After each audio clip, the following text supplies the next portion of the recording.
अवधूत चिंतन श्री गुरुदेव दत्त.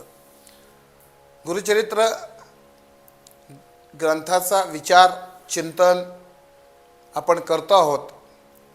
या चिंतनामध्ये 7व्या अध्यायामध्ये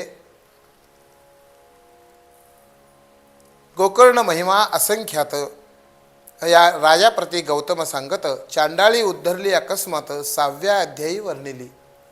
या 7व्या अध्यायामध्ये ज्यावेळी नामधारकांनी सिद्धांना विचारलं की या गोकर्ण क्षेत्राचा महिमा तुम्ही मला सांगा, या गोकर्ण क्षेत्राचं महात्म्य सांगा, आणि हे महात्म्य सांगत असताना एका राजाची कथा जी आहे ती कथा सांगितली.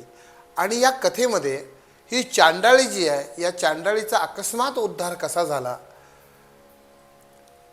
ही जी चांडाळी आहे ही अत्यंत पापी आहे, परंतु इतकी पापं करून सुद्धा अजाणतेपणानं अज्ञानीपणानं तिच्या हातात बिल्वपत्र पडलं आणि ते बिल्वपत्र तिनं टाकलं. ते तिनं फेकून दिलेलं बिल्वपत्र शिवलिंगावर जाऊन पडलं आणि त्या बिल्वपत्र पडल्यामुळं अलभ्य पूजा त्या चांडाळीला घडली आणि त्या चांडाळीचा उद्धार या गोकर्ण क्षेत्रामध्ये कसा झाला ही सुंदर कथा या नामधारकांनी या गुरुचरित्राच्या 7व्या अध्यायामध्ये वर्णन केलेली आहे.